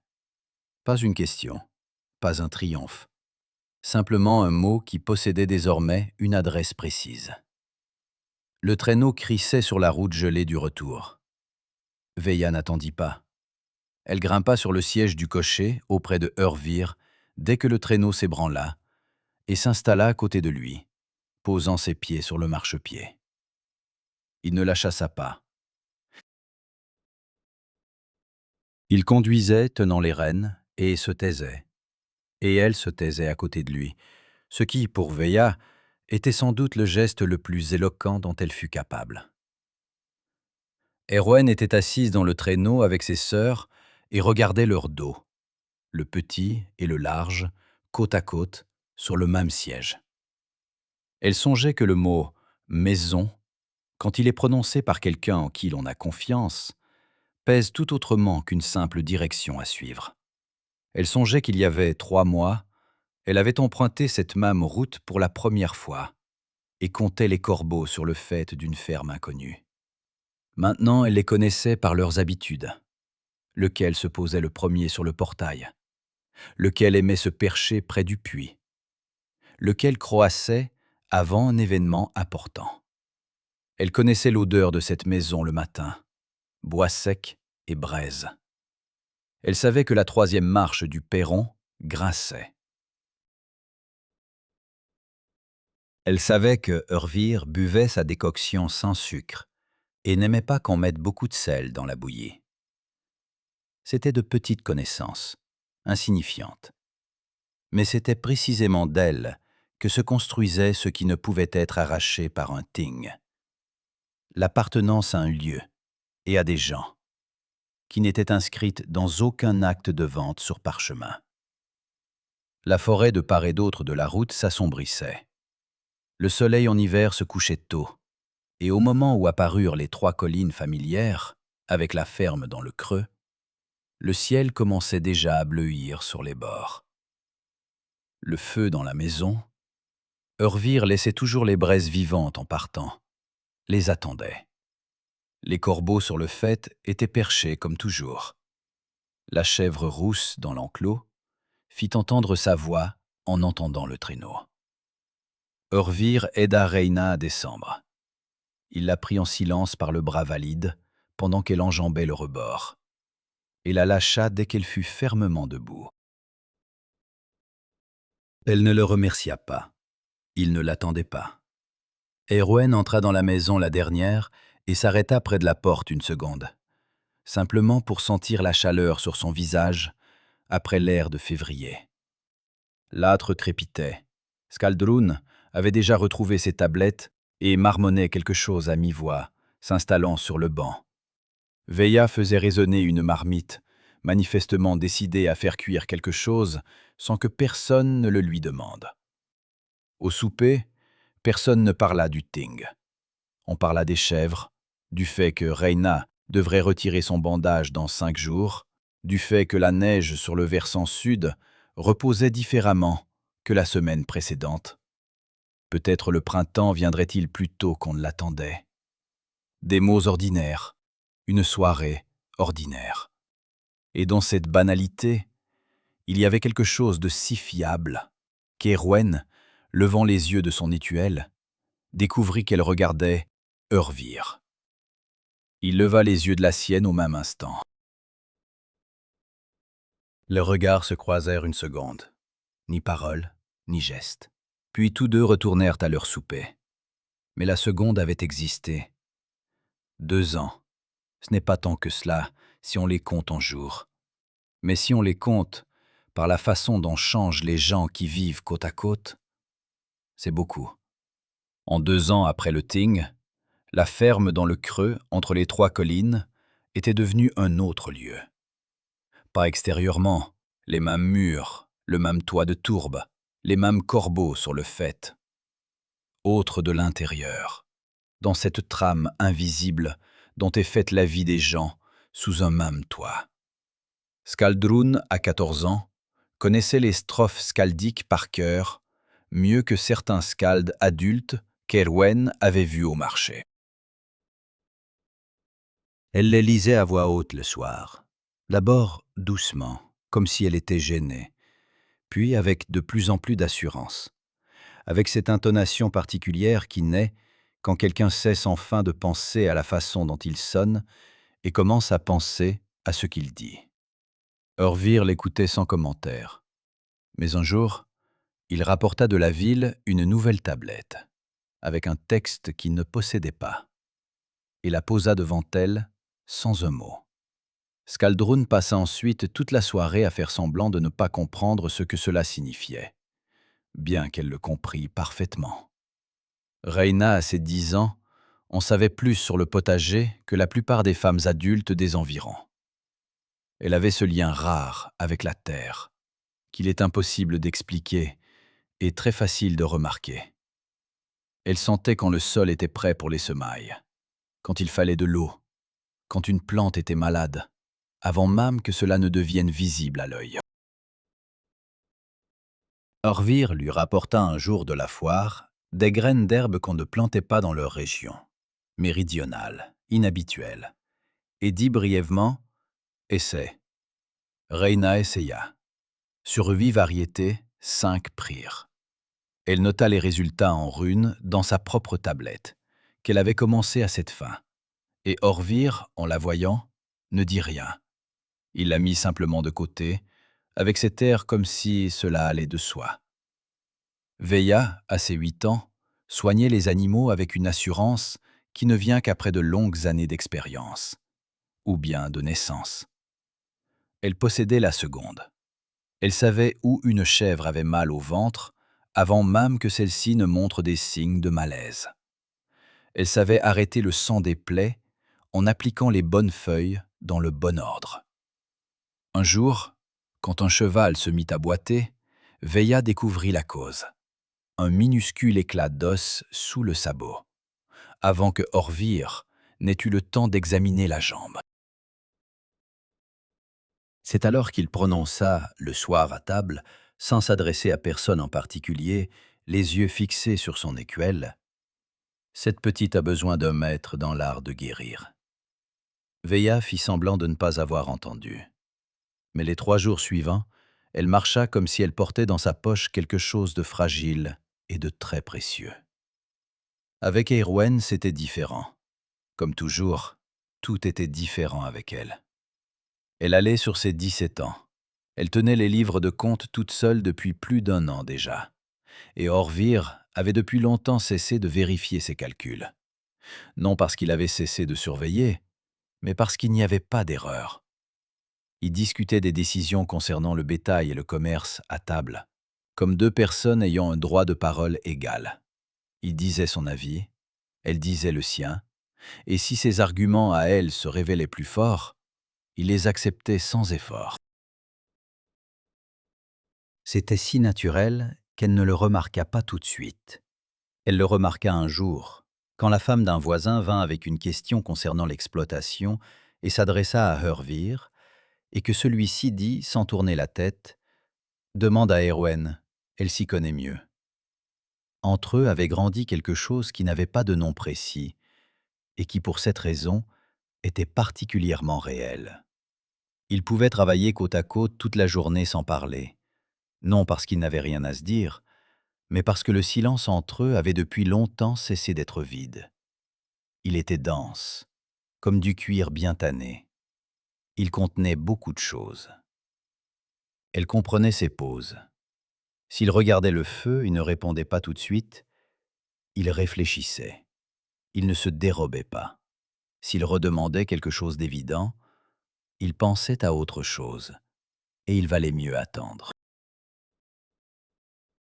Lui, de son côté, avait depuis longtemps cessé de lui expliquer ce qu'elle comprenait d'elle-même. Il parlait brièvement et attendait, et elle comprenait, et c'était une sorte de respect qui valait plus que bien des mots. Il y eut un soir, à la fin de l'automne, où elle s'attarda dans le cellier plus longtemps que nécessaire. Elle rangeait les provisions d'hiver, comptait, disposait, prenait des notes sur une planchette. Le travail était fait, mais elle ne partait pas. Dans le cellier, il faisait calme, et ça sentait les herbes séchées et la cire. et cette odeur était d'une certaine manière liée à une sensation de paix qu'elle avait depuis longtemps appris à apprécier. Urvir entra chercher une lanterne. Le cellier était petit. 2 personnes s'y trouvaient plus proches que n'importe où ailleurs dans la maison. Et l'espace entre eux se réduisit à un seul pas court. L'unique copeau enflammé se trouvait entre eux sur une étagère, et la lumière qu'il donnait était jaune et vivante. Il tendit la main vers la lanterne, près d'elle, presque. S'arrêta une seconde, la regarda, pas la planchette dans ses mains ni par-dessus son épaule, elle, directement, sans précision, sans question. Il la regarda simplement, comme on regarde quelque chose à quoi on pense depuis longtemps et dont on ne parle jamais à voix haute. Eärwen ne détourna pas le regard. Puis, il prit la lanterne et sortit. Elle resta encore 1 minute dans l'obscurité. Le copeau donnait trop peu de lumière pour lire la planchette, et pensa non pas à ce qui s'était passé, mais à ce qui ne s'était pas passé.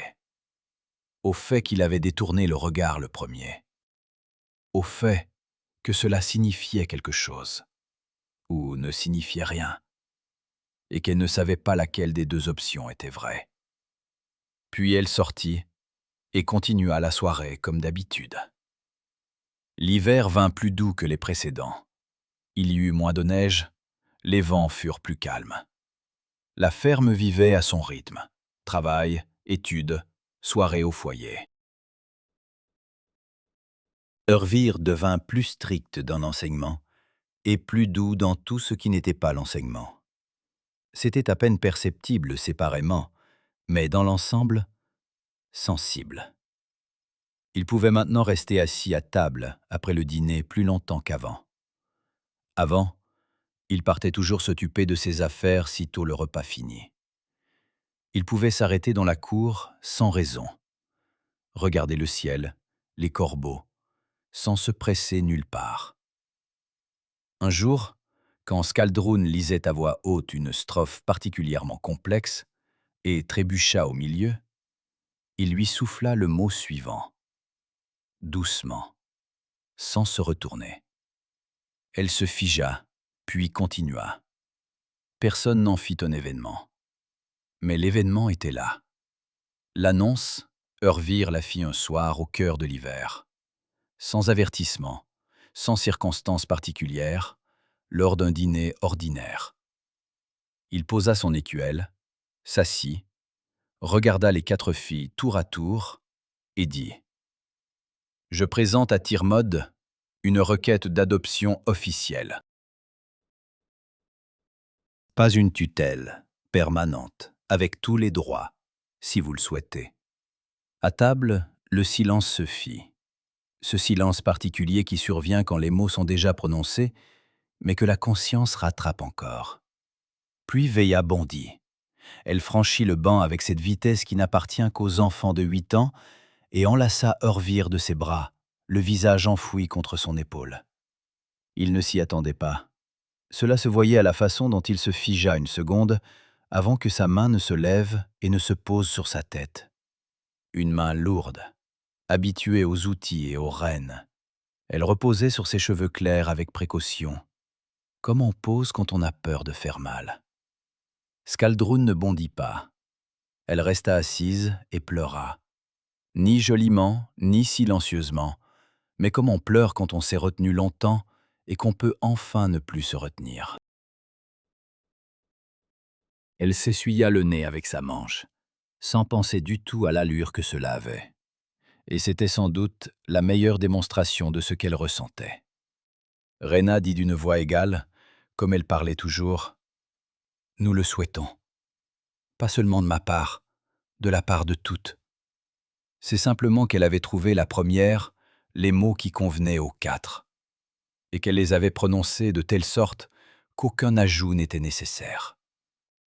Eärwen se taisait, non parce qu'elle ne savait pas ce qu'elle ressentait, mais parce que ce qu'elle ressentait ne tenait dans aucune phrase qui aurait sonné juste. Elle regardait Hervir, sa main sur la tête de Veya, son visage paisible, la façon dont il regardait Reyna en réponse à ses paroles. Puis, il leva les yeux vers Eirwen. Elle hocha la tête, à peine perceptiblement, une fois. Il hocha la tête en retour. Cela suffisait pour eux deux, parce que les mots pour cet échange particulier, ils n'en avaient jamais eu. Ils se servaient d'autre chose, depuis longtemps, et sans accord préalable. Veya était toujours accroché à lui. Skaldron s'essuya le visage et prit la main de Reyna. Dehors, le vent hurlait. Pas fortement, plutôt pour rappeler sa présence que pour menacer. La nuit, Eirwen restait allongé à penser à ce qu'il avait dit. Tant que vous le voudrez. Pas tant que c'est raisonnable. Pas tant que c'est conforme à la loi. Pas tant que c'est profitable pour l'exploitation. Tant que vous le voudrez. Elle pensa longtemps à ce « tant que ». Il y avait quelque chose d'important là-dedans. Pas sur l'avenir, mais sur la façon dont il comprenait les gens. Il ne pensait pas à eux comme à la propriété de quelqu'un, qu'on transférait maintenant à un autre maître. Il pensait à eux comme à des gens qui avaient une volonté, et qui avaient le droit de changer cette volonté. Qu'il ne changerait pas, il le savait. Mais le fait qu'il ait posé la question, ce n'était pas une question formelle. C'était du respect, exprimé en grammaire. Elle se souvint du quai à Eirdal. Le brouillard, l'embarcadère, le froid. 4 paires de pieds d'enfants sur des planches assemblées. Et l'homme, qui était sorti du brouillard, avec un corbeau sur l'épaule, et avait payé 40 marks, parce qu'il ne pouvait pas rester à l'écart. Elle ne connaissait pas son nom alors. Maintenant, son nom faisait partie de sa vie autant que les noms de ses sœurs. Elle ne dormit pas longtemps. Elle pensait qu'au lendemain, tout serait comme aujourd'hui. Les mêmes chèvres, les mêmes planchettes, les mêmes soirées au coin du feu. Et dans cette immuabilité, il y avait maintenant quelque chose de différent. Pas différent, juste. Comme si un son, qui avait longtemps été légèrement à côté de la note, s'était enfin posé là où il devait se poser. La requête fut soumise à Tirmod 1 semaine plus tard. Le législateur l'accepta, l'examina, posa quelques questions à Hervir et fixa une date pour la formalisation. Tout se passa sans contestation. Il n'y avait personne pour s'opposer. Brunard n'était plus apparu dans la région après le Ting, et les filles n'avaient pas d'autres parents. Le document, une bande de cuir avec des runes, fut signé devant témoins et remis à Tirmod pour conservation. Le jour où ils revinrent de la formalisation, Veya exigea une fête. Hervir demanda ce qu'elle entendait par ce mot. Veya dit « Du miel et quelque chose de sucré, et que personne ne travaille jusqu'au soir. » Hervir sortit en silence de la réserve une cruche scellée de miel, qui était gardée pour une occasion spéciale, et la posa sur la table. Veya le regarda comme si elle avait gagné une négociation avec la personne la plus difficile au monde. Ils étaient assis à table, tous les 5, et buvaient du miel dilué dans de l'eau tiède. Et Skaldrun lisait à voix haute des strophes qu'elle connaissait par cœur. Et Reyna mangeait une galette au miel avec un air si concentré que cela semblait faire partie aussi du plan d'exploitation. Veya racontait quelque chose sur les poules, en détail, avec les noms et les caractéristiques de chacune. Hervir l'écoutait avec cette expression qui n'apparaissait chez lui que lors de telles soirées. Pas un sourire, mais ce qui précède le sourire. Quelque chose de chaud et de vivant, sans nom. Erwen était assise en face de lui et pensait qu'elle voyait cet homme vraiment depuis 2 ans déjà. Elle l'avait vu fatigué et maître de lui, patient et froid. Elle l'avait entendu parler au corbeau dans la nuit et expliquer à Veya pourquoi une chèvre avait besoin de sel. Elle connaissait son silence et savait comment il sonnait quand il disait quelque chose d'important. Et malgré tout cela, malgré tout ce qu'elle savait de lui, il restait un homme qu'elle ne pouvait pas lire jusqu'au bout, comme un livre dans lequel il se trouve toujours encore une page. Dehors, la nuit tombait. Les corbeaux s'étaient calmés sur le faîte. Le feu dans l'âtre vivait régulier et paisible. Erwen leva les yeux et croisa le regard de Hervir, pour la 3e fois de la journée. Et chaque fois c'était pareil. Une seconde qui contenait plus que maintes conversations. Et puis tous deux regardaient ailleurs. Comme si tous deux savaient quelque chose et que tous deux n'étaient pas pressés d'aller quelque part avec ce savoir. Veya tendit le bras à travers la table et lui prit la dernière galette. Il la laissa faire. Dehors, la première neige de l'année nouvelle tomba doucement et silencieusement, comme tombe ce qui vient depuis longtemps et arrive enfin. Le printemps cette année-là vint tôt. Pas brutalement, pas en un jour, mais progressivement, comme vient tout ce qui est véritable. D'abord la neige s'affaissa et noircit sur les bords de la route. Puis le ruisseau sous le versant nord se fit entendre plus fort, à travers la glace, à l'aveugle, mais obstinément. Puis un matin, Rena sortit au potager et découvrit que la terre sous la couche supérieure était déjà molle, pas prête, mais vivante. Elle revint à la maison et le dit à Hervir avec un air comme si elle rapportait un important événement militaire. Il hocha la tête et lui ordonna de noter la date. Le grand Ting de printemps se réunissait une fois tous les quelques années. Pas selon un calendrier, mais selon la nécessité. Quand s'accumulaient assez de questions qui ne pouvaient être résolues lors des petites assemblées, Tirmod envoyait des messagers dans toutes les fermes de la région et au-delà. À un tel ting affluaient des hommes de terres lointaines, ceux qu'on ne voyait pas à l'assemblée d'hiver ordinaire. C'était un événement qui arrivait assez rarement pour qu'on s'y prépare. La nouvelle du ting arriva à la fin d'hiver. Orvir lut les runes sur la bande de cuir apportée par le messager et annonça au dîner que plusieurs questions sérieuses étaient à l'ordre du jour, dont une qui les concernait directement.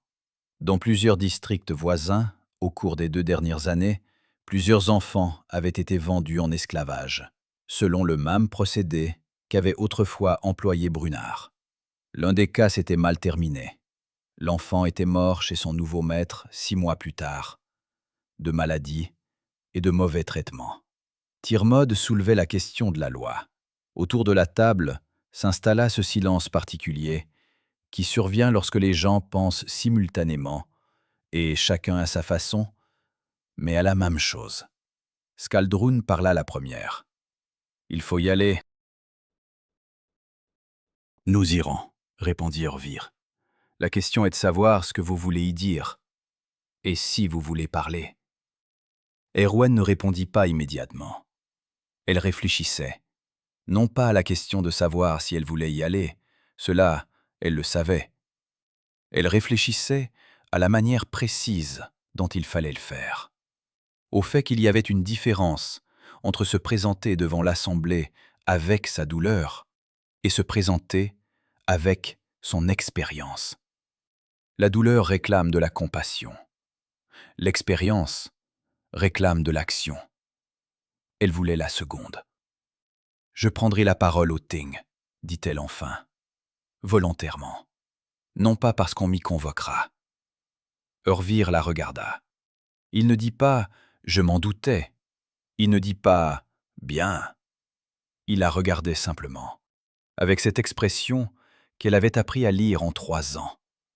L'attention calme d'un homme qui respecte une décision et ne juge pas nécessaire de la commenter. Il restait 3 semaines avant le Ting.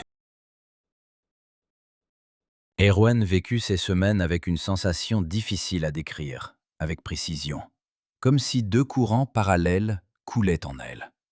L'un s'occupait des tâches ordinaires de la ferme, l'autre pensait sans cesse à ce qu'elle dirait et comment. Elle ne rédigea pas son discours. Cela n'avait pas de sens. Elle connaissait cette histoire par cœur, parce que c'était la sienne. La seule question était de savoir par quel côté l'aborder. Eurvir ne l'interrogeait pas sur ses pensées.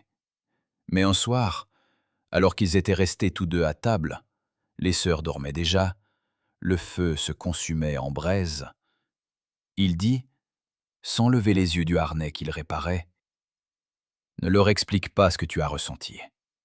Dis ce que tu as vu. Les sentiments peuvent être contestés. Ce qu'une personne a vu est plus difficile à contester. » Erwan garda le silence, puis répondit, « Je sais que tu sais, dit-il. Je l'ai dit quand même. » C'était tellement lui. Dire ce qui était de toute façon évident, mais le dire parce qu'il le jugeait nécessaire. Elle le regarda de côté, ses mains qui bougeaient avec habitude et précision, son visage calme à la lueur des braises. Elle pensa que cet homme, 3 ans auparavant, était sorti du brouillard et avait payé 40 marks pour 4 enfants étrangers parce qu'un corbeau avait tourné la tête dans la bonne direction. Et que maintenant il était assis à côté d'elle et disait « Dis ce que tu as vu ». Comme si tout ce temps, il ne l'avait pas préparé à quelque chose de précis, mais à savoir dire la vérité de façon à être entendu. Le Ting se réunit sur le même champ, près de la vieille pierre runique. Mais il y avait 2 fois plus de monde que lors de l'audience d'hiver, et l'espace le ressentait. Des voix, des chevaux à la tâche, l'odeur de fumée des petits feux au bord du champ. Le ciel au-dessus de leur tête était printanier, haut, avec de rares nuages, avec ce bleu particulier qui n'existe que dans les premières semaines après l'hiver, quand le monde se souvient encore du froid, mais le relâche déjà. Tirmod ouvrit l'assemblée. Plusieurs questions furent traitées. Un litige foncier, un accord commercial avec des marchands du Sud, une affaire de vol de bétail. Et Erwan attendait. Elle était assise à côté de ses sœurs au bord du champ et attendait, sans impatience, sans peur, avec cette concentration égale qui vient quand on a longtemps réfléchi à quelque chose d'important et qu'on se trouve enfin tout près de cette chose importante. Veilla lui tenait la main. Non pas parce qu'elle avait peur, elle avait rarement peur en général. Elle la tenait simplement, comme on tient ce qui est précieux, sans raison particulière. Eurvir se tenait un peu en arrière, pas à côté d'elle, à un pas de distance, comme toujours. Mais elle sentait qu'il était là. Lorsque Tirmod annonça la question suivante, celle des enfants vendus en esclavage pour les dettes d'autrui, Erwan se leva. Elle n'attendit pas qu'on l'appelle. Elle se leva simplement et marcha vers le centre du champ. Tirmod la vit, la reconnut, et fit un bref geste de la main. « Parle ». Et s'arrêta près de la pierre, celle-là même grise, aux runes adoucies par le temps. Elle regarda les personnes assemblées. 40, peut-être 50 visages. Des hommes en manteaux beaux et simples, quelques femmes, des adolescents au bord du cercle, des visages inconnus et familiers. Voilà Sverod. Voilà 2 hommes qui étaient sur le quai à Herdal ce jour-là, et qui avaient ensuite parlé en faveur de Eurvir au Ting d'hiver. Elle commença à parler. « Il y a 3 ans, je me tenais sur l'estrade du quai à Herdal, dit-elle. J'avais 15 hivers. À côté de moi se tenaient mes 3 sœurs, de 12, 8 et 6 ans. Notre oncle nous vendait pour payer une dette de jeu. Non pas parce qu'ils n'avaient pas d'autre issue, parce que nous étions l'issue la plus commode parmi celles qui étaient à portée de main. La loi le permettait. Je ne dis pas que la loi a été violée. Je parle de ce que la loi permettait et de ce qui en est résulté. Le cercle de gens écoutait. Personne ne bavardait, ne se déplaçait. Elle parlait d'une voix égale, sans chercher à rendre sa voix plus expressive qu'elle ne l'était. Et c'est précisément pour cela qu'on l'écoutait. Nous a acheté un homme que nous ne connaissions pas. Il a payé 40 marks et nous a emmenés dans sa ferme. Là, on nous a enseigné les runes et le calcul. Là, on nous a nourris et vêtus. Là, personne n'a jamais levé la main sur nous. 2 ans plus tard, cet homme a déposé une demande d'adoption officielle. Et nous sommes devenus ses filles, selon la loi. Je raconte cela non pas pour que vous ayez pitié de nous ou que vous l'admiriez. Je raconte cela parce que nous avons eu de la chance. Parce que ce jour-là, sur le quai dans le brouillard, se trouvait un homme qui n'a pas pu passer son chemin. Mais la chance n'est pas une loi. La chance est un hasard. Et à côté de ces enfants qui ont eu de la chance, il y a toujours ceux qui n'en ont pas eu. L'année dernière, dans le comté voisin, l'un d'eux est mort. Tirmod écoutait sans bouger. Une loi qui autorise la vente d'enfants pour les dettes des adultes, poursuivit-elle. C'est une loi qui a confondu ceux qu'il faut protéger. La dette a été contractée par un adulte. C'est l'enfant qui doit la payer de son corps. La loi dit que c'est légal, parce que le tuteur de sang a le droit de disposer de ceux qui sont sous sa tutelle. Mais la tutelle est donnée pour protéger, pas pour exploiter. Quand le tuteur vend ceux qu'il doit protéger, il n'exerce plus la tutelle. Il fait commerce d'une vie étrangère pour son propre confort. Et la loi qui autorise cela a oublié pourquoi les lois existent. La loi existe pour protéger ceux qui ne peuvent se protéger eux-mêmes. Tout le reste n'est qu'un arrangement entre ceux qui ont la force. Elle se tue. Le chant se tue avec elle, non par politesse, mais de ce vrai silence qui survient quand les gens réfléchissent. Puis l'un des hommes prit la parole, un homme âgé, la barbe grisonnante. Il dit qu'il avait entendu parler du cas dans le comté voisin, que l'enfant avait 7 ans, que le maître qui l'avait acheté était connu pour traiter durement ses tralles, et que tout le monde le savait, mais que la loi n'interdisait pas de lui vendre.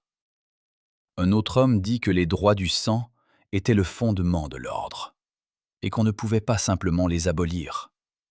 Un troisième répondit que les droits du sang étaient une chose, et le commerce d'enfants pour une dette de jeu en était une toute autre, et qu'il ne fallait pas les confondre.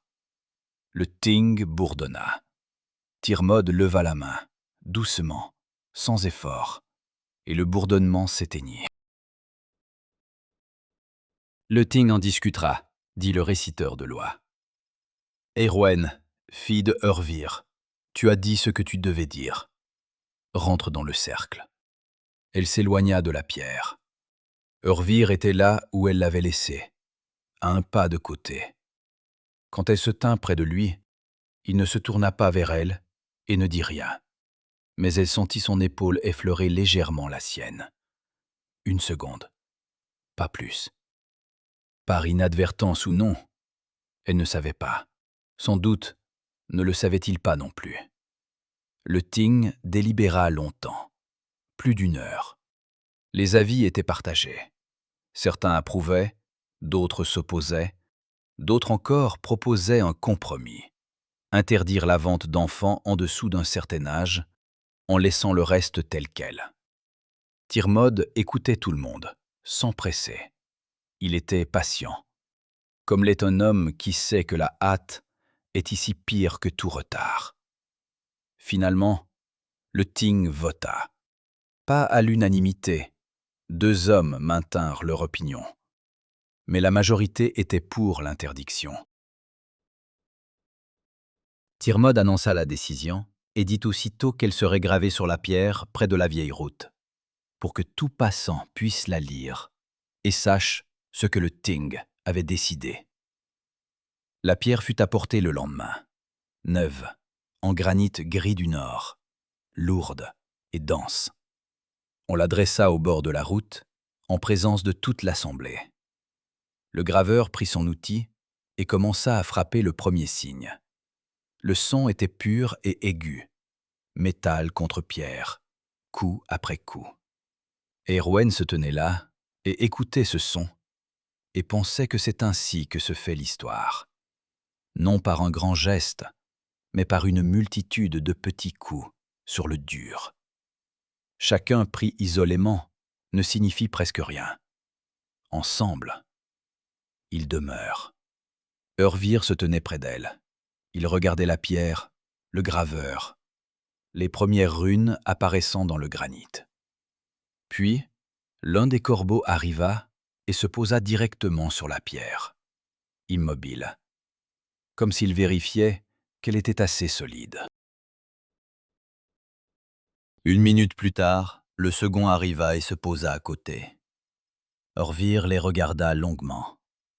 Eärwen voyait son visage de profil, calme comme toujours, mais avec quelque chose qu'elle n'avait jamais vu auparavant.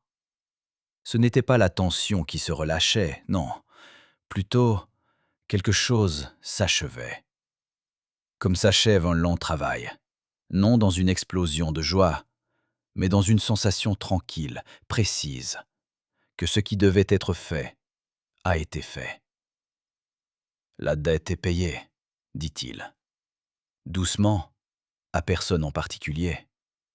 À elle, au corbeau, au ciel, à Odin, qui 3 ans plus tôt lui avait donné une tâche au lieu d'un sens. Eärwen se tourna vers lui. « Notre dette ne fait que commencer, dit-elle. Il la regarda. Vraiment la regarda. Comme il l'avait regardée dans le cellier cet automne-là, sauf que cette fois, il ne détourna pas les yeux. Et il se permit ce qu'elle voyait rarement chez lui. Un vrai sourire. Ni poli, ni retenu.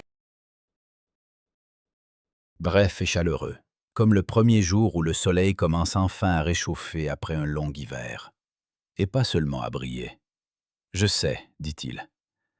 Rien d'autre ne fut nécessaire.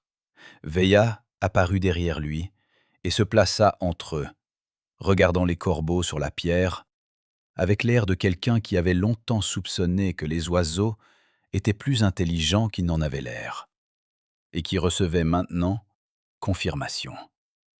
Skaldrun s'approcha d'Eärwen et lui prit la main, en silence, fermement. Reyna se tenait un peu à l'écart et regardait le graveur, les runes apparaissant dans la pierre, l'une après l'autre, avec cette expression sérieuse et attentive avec laquelle regarde un travail celui qui en comprend le prix. Ils rentraient chez eux par la route printanière, celle-là même par laquelle Eurvir les avait conduits pour la première fois, plus de 3 ans auparavant. La neige avait presque fondu, et la route était boueuse et vivante. Elle sentait la terre et l'herbe de l'année passée, et quelque part dans la forêt à droite, criait déjà un oiseau qu'il n'avait pas entendu depuis l'automne. Eurvir était assis sur le siège du cocher. Cette fois, Veilla ne vint pas s'installer près de lui. Elle resta assise à l'arrière et racontait à Skaldrun quelque chose sur les corbeaux, manifestement inventé au fur et à mesure, mais avec une telle assurance qu'on aurait dit la pure vérité. Eärwen était assise et regardait la route familière. Les mêmes sapins, les mêmes bouleaux aux bourgeons gonflés, le même virage où soufflait toujours un vent latéral. Il y avait 3 ans, elle avait emprunté cette route pour la première fois et comptait des corbeaux inconnus sur un faîtage inconnu. Maintenant, elle connaissait chacun d'eux par ses habitudes. Elle savait quelle odeur avait cette maison le matin.